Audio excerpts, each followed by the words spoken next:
മുൻ മന്ത്രി ആന്റണി രാജുവിന് വൻ തിരിച്ചടി. തൊണ്ടി മുതൽ തിരുമർ കേസിലെ ശിക്ഷ മരവിപ്പിക്കണമെന്ന ഹർജി ഹൈക്കോടതി തള്ളി.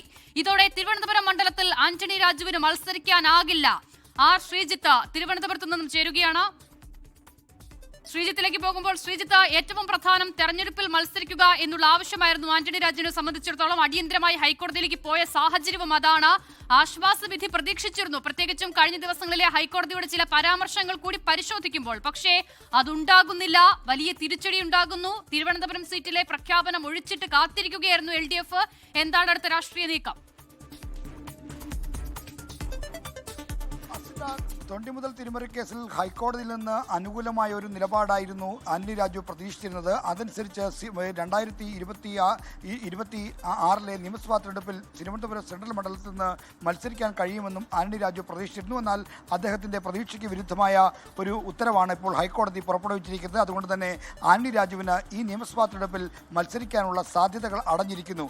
അപ്പോൾ ഈ ചോദ്യം, ഇനി ആരാണ് ജനാധിപത്യ കേരള കോൺഗ്രസിൻ്റെ പ്രതിനിധിയായി തിരുവനന്തപുരം സെൻട്രൽ സീറ്റിൽ മത്സരിക്കുക എന്നതാണ്.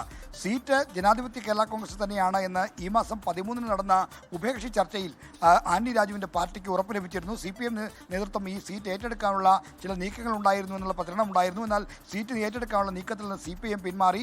ആന്റണി രാജുവിന് മത്സരിക്കാൻ കഴിയുമെങ്കിൽ അദ്ദേഹം തന്നെ മത്സരിച്ചോട്ടെ, ആ സീറ്റ് ജനാധിപത്യ കേരള കോൺഗ്രസിനാണ്. ആന്റണി രാജുവിന് അനുകൂലമായി വിധി വന്നില്ലെങ്കിൽ ജനാധിപത്യ കേരള കോൺഗ്രസ് നിർദ്ദേശിക്കുന്ന മറ്റൊരാളെ തിരുവനന്തപുരം സെൻട്രൽ സീറ്റിൽ മത്സരിപ്പിക്കാം എന്നായിരുന്നു അന്നുണ്ടായ ധാരണ. എന്നാൽ ഇപ്പോൾ ആന്റണി രാജുവിന് മത്സരിക്കാൻ കഴിയില്ല. ഇനി അവിടെ ആര് മത്സരിക്കണമെന്ന കാര്യത്തിൽ ആന്റണി രാജുവിൻ്റെ പാർട്ടിയായ ജനാധിപത്യ കേരള കോൺഗ്രസ് തീരുമാനമെടുക്കേണ്ടത്. നേരത്തെ കോൺഗ്രസിൽ നിന്ന് BJPയിലേക്ക് പോയ വിജയൻ തോമസ് എന്ന ഒരു പ്രവാസി വ്യവസായിയെ അവിടെ തിരുവനന്തപുരം സെൻട്രലിൽ മത്സരിപ്പിക്കാനുള്ള നീക്കം നടക്കുന്നതായി ചില അഭ്യൂഹങ്ങൾ ഉണ്ടായിരുന്നു. എന്നാൽ പിന്നീട് അത് ആന്റണി രാജുവിൻ്റെ പാർട്ടിയായ ജനാധിപത്യ കേരള കോൺഗ്രസ് നിഷേധിച്ചു.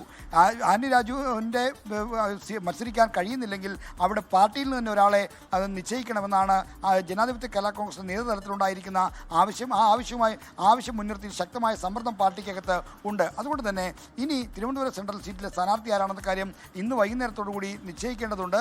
അതിനൊരു അതായത് തനിക്ക് മത്സരിക്കാൻ കഴിഞ്ഞില്ലെങ്കിൽ ആരെയാണ് അവിടെ ഫീൽഡ് ചെയ്യേണ്ടെന്ന കാര്യത്തിൽ ആന്റണി രാജുവും മറ്റു ചില ആലോചനകൾ നടത്തിയിട്ടുണ്ട് എന്നുള്ള വിവരങ്ങളും ഒക്കെ പുറത്തുണ്ടായിരുന്നു. എന്തായാലും ഒരു വൈകുന്നേരത്തോടെ ഈ തിരുവനന്തപുരം സെൻട്രൽ സീറ്റിൻ്റെ കാര്യത്തിലൊരു തീരുമാനം അറിയാൻ കഴിയുമെന്നാണ് പ്രതീക്ഷിക്കുന്നത്.